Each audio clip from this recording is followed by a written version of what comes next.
الحمد لله رب العالمين والصلاة والسلام على سيد المرسلين سيدنا محمد وعلى آله وأصحابه أجمعين أما بعد أعوذ بالله من الشيطان الرجيم بسم الله الرحمن الرحيم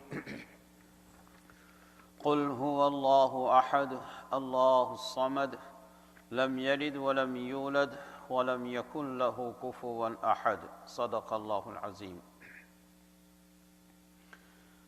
بزرگوں، دوستوں، بھائیوں اور محترم مائیں اور بہنیں، جو سورت میں نے ابھی آپ کے سامنے تلاوت کی ہے یہ سورہ اخلاص کہلاتی ہے۔ اخلاص کے معنی ہے کسی چیز کو اللہ کے لیے خالص کرنا۔ چونکہ اس مبارک سورت میں اللہ تعالیٰ کی عبادت کو خالص کرنے کا حکم ہے کہ عبادت خالص اللہ کے لیے ہو، اس کے ساتھ کوئی ملاوٹ نہ ہو، اس لیے اس سورت کو سورہ اخلاص کہتے ہیں۔ اس سورت کا شان نزول یہ ہے، یعنی یہ کس بیک گراؤنڈ میں نازل ہوئی، کیوں نازل ہوئی، شان نزول یہ ہے کہ جب اللہ تعالیٰ کے حکم سے حضور اقدس صلی اللہ علیہ وسلم نے مکہ مکرمہ میں توحید کی دعوت کا آغاز کیا، اللہ کو ایک ماننے کی دعوت شروع کی۔ آپ جانتے ہیں کہ اس وقت مکہ مکرمہ ہی میں نہیں بلکہ پورے عرب اور پوری دنیا میں بت پرستی کا زبردست رواج تھا۔ لوگ اپنے ہاتھوں سے بت بناتے اور انہی کو پوجتے تھے، اور ان بتوں کو اپنا مشکل کشا، اپنا حاجت روا اور کارساز سمجھتے تھے، اور کسی بت کے بارے میں کہتے تھے کہ یہ ہمیں رزق دیتا ہے، کسی بت کے بارے میں یہ سمجھتے تھے کہ یہ ہمیں صحت دیتا ہے، شفا دیتا ہے، کسی بت کے بارے میں یہ سمجھتے تھے کہ یہ ہمیں اولاد دیتا ہے۔ بہت سارے من گھڑت خداؤں کو اپنا معبود بنایا ہوا تھا اور انہی کی عبادت کرتے تھے۔ جب اللہ تعالیٰ کے حکم سے حضور اقدس صلی اللہ علیہ وسلم نے توحید کی دعوت کا آغاز فرمایا تو آپ نے لوگوں کو یہ سمجھانے کی کوشش کی کہ جو بت تم نے خود اپنے ہاتھوں سے بنائے ہیں یہ کیسے تمہاری مشکل دور کر سکتے ہیں، یہ کیسے تمہاری حاجتیں پوری کر سکتے ہیں۔ حاجتیں تو وہی پوری کر سکتا ہے جس نے اس پوری کائنات کو پیدا کیا ہے، جو تمہارا بھی خالق ہے، تمہارے باپ دادا کا بھی خالق ہے۔ آسمان، زمین، پہاڑ، دریا، سمندر، ہوائیں، سورج، چاند سب اسی ذات کے پیدا کیے ہوئے ہیں، تو عبادت بھی اسی کی کرنی چاہیے، کسی اور کی نہیں کرنی چاہیے۔ اور لا الہ الا اللہ کے معنی بھی یہی ہے کہ اللہ کے سوا کوئی لائق عبادت نہیں۔ یہ دعوت آپ نے مکہ کے لوگوں کے سامنے پیش کی۔ اس وقت بعض جاہل قسم کے مشرکوں نے حضور صلی اللہ علیہ وسلم سے پوچھا کہ اللہ تعالیٰ کس چیز کے بنے ہوئے ہیں، کس مادے کے بنے ہوئے ہیں، سونے کے بنے ہوئے ہیں، چاندی کے بنے ہوئے ہیں، لوہے کے بنے ہوئے ہیں؟ اس لیے کہ ان کے دماغوں میں خدا کا تصور بتوں کی طرح کا تھا کہ کوئی بت پتھر کا بنا ہوا ہے، کوئی پیتل کا بنا ہوا ہے، کوئی لوہے کا بنا ہوا ہے۔ جب حضور اقدس صلی اللہ علیہ وسلم نے ان سے فرمایا کہ تمہارا پیدا کرنے والا تو اللہ ہے، اس کے سوا تو کوئی معبود نہیں، تو ان جاہلوں نے یہ سوال کیا کہ اللہ کس چیز کا بنا ہوا ہے؟ بعض جاہلوں نے تو یہ سوال کیا، دوسرے بعض جاہلوں نے یہ سوال کیا کہ اللہ تعالیٰ کا نسب نامہ کیا ہے، یعنی حسب، نسب اور شجر نسب کیا ہے؟ کیونکہ جب دنیا میں ہم کسی کے بارے میں معلومات حاصل کرتے ہیں تو پوچھتے ہیں کہ تم کس کے بیٹے ہو، تمہارا باپ کون ہے، تمہارا دادا کون تھا، اس کا نسب ہم معلوم کرتے ہیں۔ تو اللہ کا کیا نسب ہے، وہ کس کے بیٹے ہیں اور کس کے پوتے ہیں؟ اس طرح کے جاہلانہ اور فضول سوالات کیے۔ حالانکہ اگر ذرا سے بھی عقل ہو تو آدمی سوچ لے کہ اگر اللہ بھی ان بتوں کی طرح پتھر یا پیتل یا لوہے یا سونے سے بنے ہوئے ہوں تو پھر وہ خدا تو نہ ہوئے۔ خدا تو وہ ہوتا ہے جو کسی چیز کا محتاج نہیں ہوتا، سب لوگ اس کے محتاج ہوتے ہیں۔ اگر وہ سونے کا بنا ہوا ہوتا تو اس کا مطلب یہ ہے کہ سونا پہلے وجود میں آیا اور اللہ بعد میں وجود میں آئے، اور سونے کو کسی نے ڈھال کر معاذ اللہ اللہ تعالیٰ کی شکل میں بنا دیا، تو اللہ تعالیٰ وجود میں آ گئے۔ معمولی سمجھ کا انسان بھی یہ سمجھ سکتا تھا، لیکن انہوں نے ایسے فضول سوالات حضور اقدس صلی اللہ علیہ وسلم سے کیے، اس پر یہ سورہ اخلاص نازل ہوئی، جس میں بڑے عجیب انداز میں اللہ سبحانہ و تعالیٰ کی صفات بیان فرمائی گئی ہے۔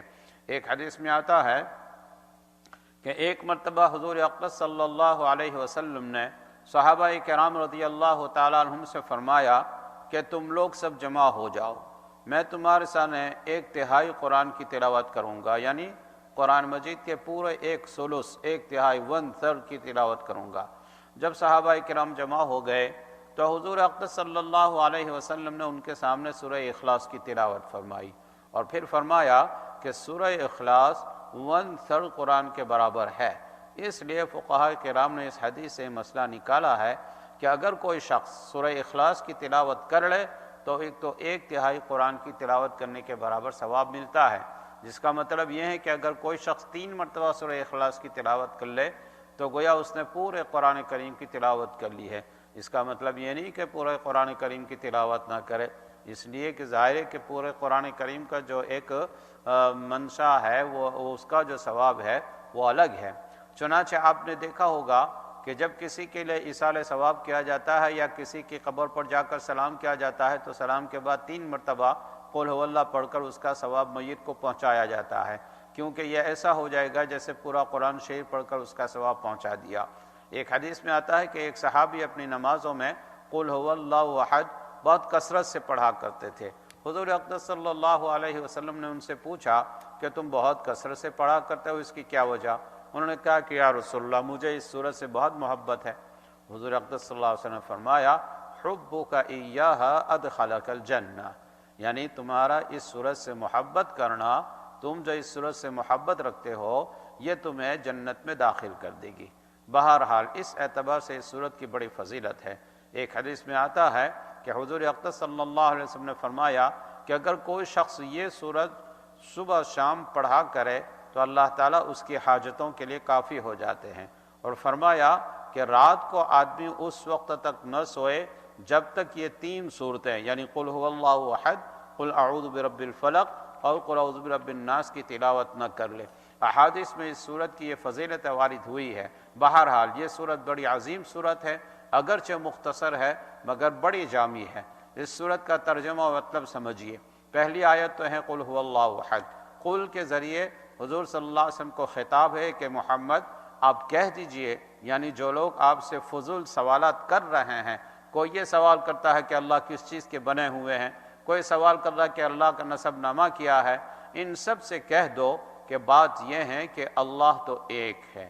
لفظ قرآن کریم میں ہے احد، جبکہ عربی زبان میں واحد بھی ایک کے معنی میں بولا جاتا ہے۔ احد اور واحد دونوں ایک کے معنی میں بولا جاتا ہے، لیکن دونوں میں فرق ہے۔ ہمارے پاس اردو زبان میں ترجمہ کرنے ان دونوں کے فرق کے لیے کوئی لفظ نہیں ہے، اس لیے ہم واحد کا ترجمہ بھی ایک سے کرتے ہیں اور احد کا ترجمہ بھی ایک سے کرتے ہیں، لیکن عربی زبان بڑی وسیع زبان ہے۔ اس وجہ سے کہا جاتا ہے کہ عربی زبان میں کوئی لفظ مرادف نہیں، یعنی ایسا نہیں کہ جس کا معنی ایک ہی ہو، بلکہ ہر لفظ میں کوئی نہ کوئی ایسی بات ہوتی ہے جو دوسرے لفظ میں موجود نہیں ہوتی۔ تو لفظ احد اور واحد میں فرق یہ ہے کہ واحد مقابل میں ہوتا ہے اثنین ثلاثہ اربعہ کے، یعنی 2 3 اور 4 کے مقابلے میں واحد ایک ہوتا ہے، جیسے 1 کے مقابلے میں 2 اور 3 اور 4 کے۔ اگر یہ کہہ جائے کہ اللہ واحد ہے تو اس کا مطلب یہ ہے کہ اللہ 2 نہیں، 3 نہیں، 4 نہیں، 5 نہیں، بلکہ ایک ہے۔ گویا کہ ایک سے زیادہ نفی چیز کو کہا جاتا ہے جس کا کوئی جز نہ ہو، پارٹ نہ ہو۔ مثلا ایک چیز ہے جو 10 چیزوں سے مل کر بنی ہے، جیسے کرسی ایک ہے، لہذا یہ واحد تو ہے لیکن احد نہیں، اس لیے کہ یہ کرسی کئی چیزوں سے مل کر بنی ہے۔ لکڑی ہے، پھر اس کے ہتھے کی لکڑی، دستے کی لکڑی الگ ہے، پائے کی لکڑی الگ ہے، پھر پشت کی لکڑی الگ ہے، اس میں کشن بھی ہے، کیلیں بھی لگی ہوئی ہے، لہذا یہ کرسی واحد تو ہے لیکن احد نہیں ہے۔ اس لیے کہ اس میں بہت سے اجزاء ہیں اور ان اجزاء سے مل کر یہ کرسی بنی ہے۔ احد اسے کہیں گے جس کا کوئی جز نہ ہو اور کسی سے مل کر نہ بنا ہو، اس کے کوئی اجزاء ترکیبی نہ ہو جس سے وہ مل کر بنا ہو۔ فرمایا کہ ہو اللہ احد، وہ اللہ تو احد ہے، یعنی وہ تو کسی چیز سے نہیں بنا، اس کے اجزاء نہیں ہے۔ جیسے تمہارے بت ہیں کہ کوئی سونے سے بنا ہے، کوئی تانبے سے، کوئی پیتل سے بنا ہے، جبکہ اللہ تبارک و تعالیٰ کا کوئی جز نہیں، کوئی مادہ نہیں، وہ تو ایک ایسی ذات ہے کہ تمام ذاتوں کے خالق ہے۔ ساری کائنات میں جو جو چیزیں پائی جاتی ہے، چاہے وہ چھوٹی ہو یا بڑی ہو، وہ اللہ تعالیٰ کی پیدا کی ہوئی ہے۔ لہذا اللہ تعالیٰ احد ہے، اس کا کوئی جز نہیں، وہ کسی چیز سے مرکب نہیں۔ لہذا یہ سوال ہی بیکار ہے کہ کیا خدا سونے سے بنا ہوا ہے یا پیتل سے بنا ہے یا لوہے سے بنا ہے، بلکہ وہ تو احد ہے۔ اب سوال یہ ہے کہ احد کیوں ہے، اس کے اجزاء کیوں نہیں ہے؟ اس لیے کہ اللہ الصمد، وہ اللہ صمد ہے۔ صمد بھی ایسا لفظ ہے کہ اس کا اردو میں ٹھیک ترجمہ کرنا بڑا مشکل ہے۔ اگر قرآن کریم کے ترجمے کو اکٹھا کر دیکھو تو صمد کا ترجمہ عام طور پر یہ کیا گیا ہے کہ اللہ بے نیاز ہے، لیکن اس سے اس لفظ کا پورا مفہوم ادا نہیں ہوتا۔ صمد عربی میں ایسی ذات کو کہتے ہیں کہ ساری مخلوقات اس کی محتاج ہو اور وہ کسی کا محتاج نہ ہو، یعنی جس مخلوق کو جو حاجت و ضرورت پیش آئے وہ اس کے پاس آئے اور وہ کبھی کسی کا محتاج نہ ہو، اس کو کبھی کسی کی ضرورت نہ ہو، اس کے ساتھ کبھی ایسا نہ ہوتا ہو کہ اس کا ضرورت پیش آئی تو کسی دوسرے کے پاس جا کر اپنی ضرورت پوری کرائے، بلکہ وہ سب کا کارساز ہے اور سب کی حاجتیں پوری کرنے والا ہو، اس کو کسی کی حاجت نہ ہو، ایسی ذات کو صمد کہتے ہیں۔ جب یہ فرمایا کہ اللہ الصمد، اللہ تعالیٰ صمد ہے، یعنی سب کو اس کی ضرورت ہے اور اس کو کسی کی ضرورت نہیں ہے۔ چونکہ سب کو اس کی ضرورت ہے اور اس کو کسی کی ضرورت نہیں، تو اگر مان لو وہ کسی چیز سے مثلا سونے سے، چاندی سے، لوہے سے بنا ہوا ہوتا تو اس کا مطلب یہ تھا کہ وہ اپنے وجود میں اس سونے کا محتاج ہے۔ مثلا فرض کرو ایک زیور سونے کا بنا ہوا ہے، گویا کہ وہ زیور اپنے وجود میں نہیں آ سکتا جب تک کہ پہلے سے وہ سونا موجود نہ ہو۔ جب سونا ہوگا اور سونے کو ڈھالا جائے گا تب زیور بنے گا، گویا وہ زیور اپنے وجود میں آنے کے لیے سونے کا محتاج ہے۔ اسی طرح اگر نعوذ باللہ اللہ تعالیٰ کے بارے میں کہا جائے کہ وہ سونے کا بنا ہوا ہے تو اس کا مطلب یہ ہے کہ اللہ تعالیٰ سونے کے محتاج ہو گئے، حالانکہ اللہ تعالیٰ کسی چیز کا محتاج نہیں ہے۔ اسی وجہ سے اللہ تعالیٰ کی کسی چیز سے بنے ہوئے نہیں ہو سکتے، یہ صمد ہے۔ دوسری ساری مخلوق اس کی محتاج ہے، لہذا سونا بھی اس کا محتاج ہے، کیونکہ سونا وجود میں نہیں آ سکتا جب تک کہ اللہ تعالیٰ اس کو پیدا نہ کرے۔ لہذا سونا تو خود اپنے وجود میں اللہ تعالیٰ کا محتاج ہے، جب اللہ تعالیٰ اس کو پیدا نہیں کرے گا اس وقت تک پیدا نہیں ہوگا۔ لہذا سونا بعد میں اللہ تعالیٰ کی تخلیق سے وجود میں آیا ہے، اللہ تعالیٰ اس سے پہلے ہی موجود تھے۔ لہذا سونا ہو، چاندی ہو یا لوہا ہو، پیتل ہو، پتھر ہو یا کوئی اور چیز ہو، اللہ تعالیٰ کسی چیز سے بنا ہوا نہیں۔ یا مثلا انسان گوشت پوست اور ہڈیوں کا بنا ہے، لہذا انسان گوشت پوست اور ہڈیوں کا محتاج ہے، اگر یہ چیز نہ ہو تو انسان کا وجود ہی ختم ہو جائے، جبکہ اللہ تعالیٰ کے لیے نہ گوشت ہے، نہ پوست ہے، نہ ہڈی ہے، نہ سونا ہے، نہ چاندی ہے، نہ پیتل ہے، نہ لوہا ہے، نہ کوئی اور مادہ ہے، تو ایسی ذات ہے کہ سب اس کے محتاج ہے اور وہ کسی کا محتاج نہیں۔ یہ معنی ہے اللہ الصمد کے۔ آگے ارشاد فرمایا لم یلد ولم یولد، یہ در حقیقت ان لوگوں کے لیے جواب ہے جو یہ سوال کر رہے تھے کہ اللہ تعالیٰ کا نسب نامہ کیا ہے، اللہ تعالیٰ کا باپ دادا کون ہے اور اس کے اولاد کون ہے۔ فرمایا کہ نہ اس نے کسی کو جنا اور نہ وہ کسی سے جنا گیا، یعنی نہ اس کا کوئی باپ ہے اور نہ اس کا کوئی بیٹا ہے۔ کیوں نہیں؟ اس لیے کہ جب وہ کسی کا محتاج نہیں ہے، سب اس کے محتاج ہے، تو اگر یہ کہا جائے کہ وہ کسی باپ سے پیدا ہوا تو اس کے معنی تو یہ ہو کہ وہ باپ کا محتاج ہو گیا، اس لیے کہ بیٹا اپنے وجود میں آنے میں باپ کا محتاج ہوتا ہے۔ لہذا اگر اللہ تعالیٰ کے بارے میں یہ کہا کہ وہ کسی باپ سے جنا گیا ہے تو اس کا مطلب یہ ہوا کہ وہ باپ کا محتاج ہو گیا، حالانکہ وہ کسی کا محتاج نہیں، اس کا کوئی باپ نہیں، اسی طرح اس کا کوئی بیٹا نہیں، کوئی اولاد نہیں، اس کے ذریعے ان لوگوں کی تردید کر دی، رد کر دیا کہ جو اللہ تعالیٰ کے لیے بیٹا مانتے تھے۔ جیسے عیسائی لوگ یہ کہتے ہیں کہ حضرت عیسیٰ علیہ السلام اللہ کے بیٹے ہیں، ارے بیٹا تو باپ کا ایک جز ہوتا ہے، باپ ہی سے نکلتا ہے۔ جب یہ کہہ دیا کہ اللہ تعالیٰ کا کوئی جز ہی نہیں، وہ تو ہر جز سے بے نیاز ہے، تو پھر اس کے لیے بیٹا کیسے ہوگا؟ لہذا اللہ تعالیٰ کا کوئی بیٹا نہیں ہو سکتا۔ لم یلد، اس نے کسی کو نہیں جنا۔ دوسری بات یہ ہے کہ العیاذ باللہ، اللہ کی پناہ، اگر فرض کرو اللہ تعالیٰ کا کوئی بیٹا ہوتا تو سوال یہ ہے کہ وہ بھی خدا ہوتا یا نہ ہوتا۔ اگر وہ بھی خدا ہو جاتا تو دو خدا ہو جاتے، اور ایک خدا سے زیادہ کا تصور ممکن نہیں، اس وجہ سے اس کا بیٹا نہیں۔ لہذا جن لوگوں نے اس کا بیٹا بنایا ان کی نفی بھی اس جملے سے فرما دی کہ لم یلد ولم یولد، نہ اس کی کوئی اولاد ہے اور نہ وہ کسی کی اولاد ہے۔ آخر میں فرمایا کہ ولم یکن لہ کفوا احد، اور نہ کوئی اس کا ساجی ہے، شریک ہے، کوئی اس کا شریک نہیں، اس کا ہم پلہ اور اس کا ایکول کوئی نہیں ہے، اس کا کوئی شریک نہیں، اس جیسا اور کوئی نہیں۔ اور جتنی مخلوقات پائی جاتی ہے ان کا مثل ہوتا ہے۔ ایک انسان ہے، دوسرا انسان اس کے ہم پلہ ہے، لیکن اللہ تعالیٰ کا ہم پلہ، اللہ کا ساجی، اللہ کا شریک کوئی نہیں۔ فرمایا قل هو اللہ احد، کہہ دو کہ وہ اللہ ایک ہی ہے، اللہ بے نیاز ہے، نہ وہ کسی کی اولاد ہے اور نہ اس کی کوئی اولاد ہے اور اس کا کوئی ساجی نہیں۔ یہ ہے اس صورت کا ترجمہ اور تشریح۔ چونکہ اس صورت میں اللہ تعالیٰ کی صفات بیان کی گئی ہے اور اس میں توحید کی حقیقت بیان فرمائی گئی ہے، اب بندے کا کام یہ ہے کہ جب عبادت کرے تو صرف اللہ تعالیٰ کی عبادت کرے، اللہ کے علاوہ کسی کی بھی، چاہے وہ کوئی بت ہو، چاہے وہ کوئی فرشتہ ہو، چاہے وہ کوئی نبی ہو، چاہے وہ کوئی ولی ہو، کسی کی بھی عبادت نہیں۔ عبادت صرف اللہ کے لیے ہے۔ اس لیے اس صورت کو اخلاص کہا جاتا ہے، سورۃ الاخلاص۔ یہ اخلاص کی صورت ہے کہ جس میں ملاوٹ کے بغیر صرف اللہ تعالیٰ کی عبادت کی تاکید فرمائی گئی ہے۔ چونکہ اس صورت میں یہ فرمایا گیا ہے کہ اللہ ہی صمد ہے، یعنی سب اس کے محتاج ہیں، وہ کسی کا محتاج نہیں، تو پھر حاجت روا، مشکل کشا، کام بنانے والا اللہ کے سوا اور کوئی نہیں ہو سکتا۔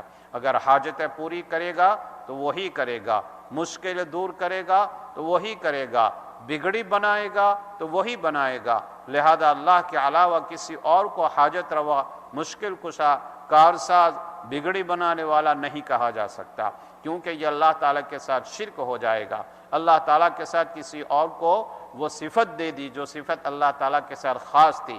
لہذا ہمارے معاشرے میں بعض الفاظ لوگوں کے لیے اس طرح مشہور ہو گئے ہیں، یہ صحیح طریقہ نہیں۔ کسی بڑے سے بڑے ولی اللہ کے بارے میں، بڑے سے بڑے بزرگ کے بارے میں یہ کہہ دینا کہ وہ مشکل کشا ہے، جیسے حضرت علی رضی اللہ تعالیٰ عنہ کے بارے میں مشہور کہ علی مشکل کشا، اللہ بچائے اسے۔ یہ الفاظ شرک کا وہ ہم پیدا کرانے والے ہیں، اس لیے کہ مشکل کشا تو اللہ تعالیٰ کی ذات ہے۔ البتہ اسباب بھی اللہ تعالیٰ کے پیدا کیے ہوئے ہیں، لہذا کوئی شخص کسی بیماری کا مبتلا تھا، آپ نے اس کی کوئی مدد کر دی تو وہ مدد بھی در حقیقت آپ نے اللہ تعالیٰ کی توفیق سے کی۔ اگر اللہ تعالیٰ کی توفیق شامل حال نہ ہوتی تو یہ مدد آپ نہ کر پاتے۔ بندوں کے لیے، بندوں کی بس کے بات نہیں ہے کہ وہ دوسروں کی مدد کر سکے، لیکن اس کے نتیجے میں یہ نہیں کہا جائے گا کہ آپ اس کے مشکل کشا بن گئے، آپ اس کے حاجت روا بن گئے، نہیں۔ کسی بھی پیغمبر، نبی، ولی، بزرگ، پیر کے بارے میں یہ کہنا کہ وہ مشکل کشا ہے، حاجت روا ہے، کارساز ہے، بالکل جائز نہیں ہے۔ اللہ بچائے، یہ عمل انسان کو شرک کے قریب پہنچا دیتا ہے۔ ہمارے معاشرے میں جہالت کی وجہ سے لوگ قبروں پر جا کر مرادیں مانگتے ہیں۔ کبھی بزرگ کی قبر پر گئے اور ان سے کہا کہ داتا جی ہمیں اولاد دے دو، داتا جی ہمیں نوکری دلا دو، تو اس طرح اللہ کے علاوہ کسی اور سے مانگنا بالکل حرام ہے، اور اللہ بچائے اس میں شرک کا اندیشہ ہے۔ ہاں، دنیا میں انسان کسی دوسرے انسان سے مدد طلب کرتا ہے، یہ سمجھ کر نہیں کہ یہ میرا مشکل کشا ہے، بلکہ اللہ تعالیٰ نے ایک سبب بنا دیا ہے، صرف سبب کے طور پر اس کی طرف رجوع کیا جاتا ہے، لیکن اس کو اپنی ذات میں مشکل کشا یا حاجت روا نہیں سمجھا جاتا، اس میں کوئی حرج نہیں۔ لیکن یہ عقیدہ رکھنا کہ میرا مشکل کشا بن گیا یا یہ میرا حاجت روا بن گیا، اللہ بچائے، یہ انسان کو شرک کے قریب پہنچا دیتا ہے۔ دیکھو یہ جو مشرکین مکہ تھے یہ بھی یہی کہا کرتے تھے کہ یہ ہمارے بت ہماری حاجت روائی کرتے ہیں، یہ مشکل کشائی کرتے ہیں، ہمارے کام بناتے ہیں، اس وجہ سے ہم ان کو پوجتے ہیں۔ اس لیے ہر انسان کو ان باتوں سے پرہیز کرنا چاہیے، کیوں ان کو پوجتے ہیں، اس لیے ہر انسان کو ان باتوں سے پرہیز کرنا چاہیے، کیونکہ سورہ اخلاص کا درس یہ ہے کہ اللہ تعالیٰ کے علاوہ کسی کو حاجت روا اور مشکل کشا نہ سمجھا جائے۔ اللہ تعالیٰ اپنے فضل و کرم سے ہمیں اس پر صحیح ایمان رکھنے کی اور اس پر ثابت قدم رہنے کی توفیق عطا فرمائے۔ وآخر دعوانا ان الحمد للہ رب العالمین۔ کل سے انشاءاللہ یہ پروگرام مغرب کی نماز کے بعد ہوگا، چونکہ اب دیر ہو جاتی ہے، اس لیے کل سے یہ تقریر یہ تفسیر جو ہوگی سورت کی، انشاءاللہ کل سورہ لہب کی تفسیر ہوگی، تبت یدا لہب و تب کی، تو یہ مغرب کے بعد سے اب سے ہوا کرے گی انشاءاللہ۔ دعا کر دیجئے، دعا کیجئے بھائی ہمارے سلیمان بھائی کولا جو یہاں ہے، ان کے بھائی جو بیمار تھے انگلینڈ میں، ان کا بھی آج انتقال ہو گیا ہے اسی بیماری میں۔ اللہ تعالیٰ ان کی مغفرت فرمائے اور ان کو اللہ تعالیٰ شہادت کا درجہ نصیب فرمائے۔ اسی طرح دنیا میں جو بھی مؤمنین اس وبا اور بیماری کی وجہ سے اللہ کے یہاں پہنچ گئے ہیں، سب کے لیے دعا کری کہ اللہ تعالیٰ ان کو شہادت کا مرتبہ نصیب فرمائے، اور جو بیمار ہے اللہ تعالیٰ سب کو شفا نصیب فرمائے، اور جو ابھی صحت مند ہے تندرست مند ہے اللہ تعالیٰ ان کی صحت کو تندرستی کو ہمیشہ باقی رکھے اور بیماریوں سے محفوظ رکھے۔ اللہم صلی علی سیدنا محمد وعلی آل سیدنا محمد وبارک وسلم۔ اللہم لا احصی ثناء علیک انت کما اثنیت علی نفسک، رضینا باللہ ربا وبالاسلام دینا وبسیدنا محمد صلی اللہ علیہ وسلم نبیا ورسولا۔ یا ربنا ظلمنا انفسنا وإن لم تغفر لنا وترحمنا لنكونن من الخاسرين۔ ربنا لا تزغ قلوبنا بعد إذ هديتنا وهب لنا من لدنك رحمة إنك أنت الوهاب۔ یا اللہ یا اللہ یا اللہ، اے ہمارے خالق، اے ہمارے آقا، اے ہمارے معبود، اے ہمارے مسجود، مولا کریم آپ کی سورہ اخلاص کی تفسیر ابھی ہوئی ہے، آپ ہی کو ہم ایک مانتے ہیں، آپ بے نیاز ہیں، اب اپنی ذات میں ایسے ہی ہے جیسے آپ نے اپنی ذات کو بیان کیا ہے۔ یا اللہ ہمارا پورا ایمان ہے سورہ اخلاص پر بھی اور پورے قرآن پر بھی ہمارا ایمان ہے۔ یا اللہ ہم آپ کو ماننے والے ہیں۔ یا کریم مولا اس قرآن پاک کی برکت کے طفیل سے، اس سورہ اخلاص کی برکت کے طفیل سے، آپ کی ذات اور آپ کی صفات کے طفیل سے، مولا کریم ہم جو پریشانی میں ہیں، جو وبا میں ہیں، جو مصیبت میں ہیں، اس پریشانی کو وبا کو دور فرما دیجئے۔ یا اللہ اس وبا کو دور فرما دیجئے۔ یا اللہ اس وائرس کو، اس کووڈ-19 سے ہم سب کی نجات نصیب فرمائے، ہم سب کی حفاظت فرمائے۔ یا اللہ جو آپ کے بندے آپ کو ماننے والے اس بیماری میں آپ کے یہاں آ چکے ہیں اور اس زندگی کو خیر بات کہہ چکے اور دنیا سے آپ کی طرف روانہ ہو گئے ہیں، مولا ان سب کو آپ جنت الفردوس نصیب فرمائیے۔ یا اللہ ان کو شہادت نصیب فرمائیے، شہادت کا مرتبہ آپ کے یہاں ان کو نصیب فرمائیے، اور جو ان بیماری میں پھنسے ہوئے ہیں مولا کریم ان سب کو جلد سے جلد شفاء کاملہ عاجلہ دائمہ مستمرہ نصیب فرمائیے، اور مولا جو چلتے پھرتے عافیت کے ساتھ ہے، صحت کے ساتھ ہے، یا اللہ ان کی عافیت کو صحت کو برقرار رکھو اور ان کو بیماریوں سے محفوظ فرمائیے۔ یا اللہ ہم سب کو بیماریوں سے محفوظ فرمائیے، اس وبا کے حملے سے ہم سب کو محفوظ فرمائیے۔ یا اللہ جتنا ممکن ہے ہم تدبیر کرتے ہیں، مولا کریم امر کن آپ کے ہاتھ میں ہے۔ یا اللہ آپ امر شفا ہم سب کے ساتھ لگا دیجئے۔ یا اللہ ہمیں شفا نصیب فرمائیے۔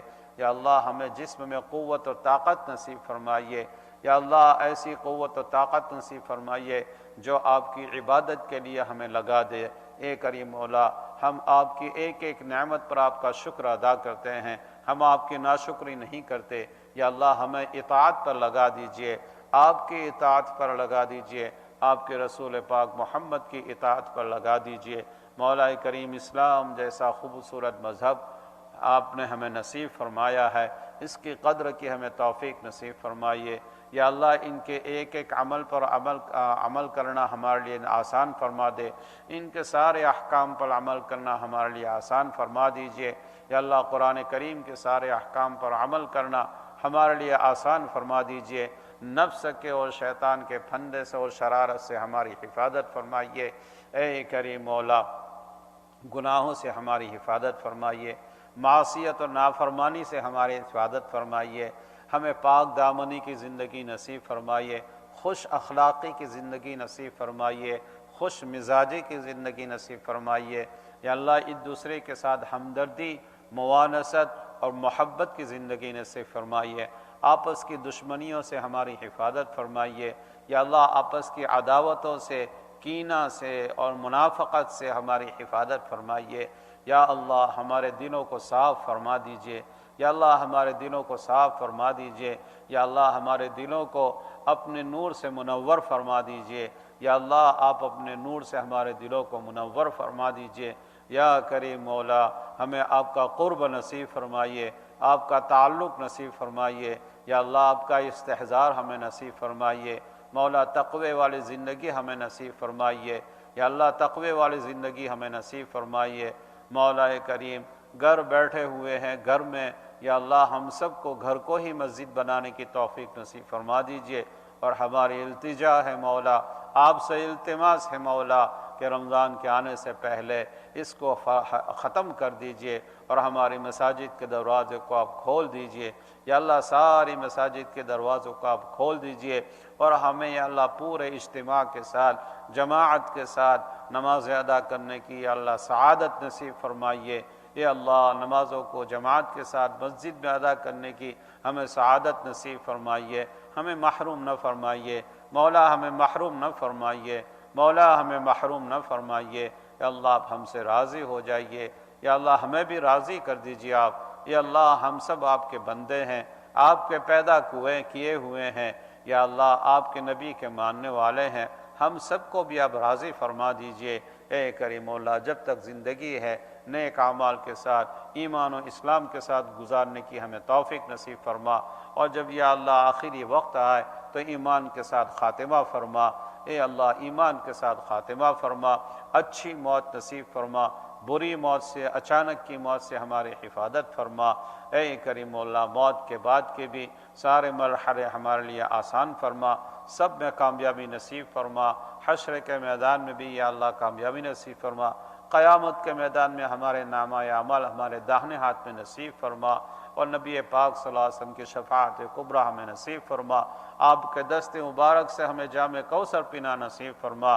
اے کریم مولا، آپ کے ساتھ ہمیں جنت الفردوس کا داخلہ نصیب فرما، اور آپ کی زیارت سے بھی ہمیں مشرف فرمائیے۔ ہماری دعاؤں کو نبی پاک صلی اللہ علیہ وسلم کے صدقے طیب اپنے بارگاہ میں قبول فرمائیے۔ ربنا تقبل منا انك انت السميع العليم وتب علينا انك انت التواب الرحيم، وصلى الله تعالى على خير خلقه سيدنا محمد وعلى آله وأصحابه أجمعين برحمتك يا أرحم الراحمين۔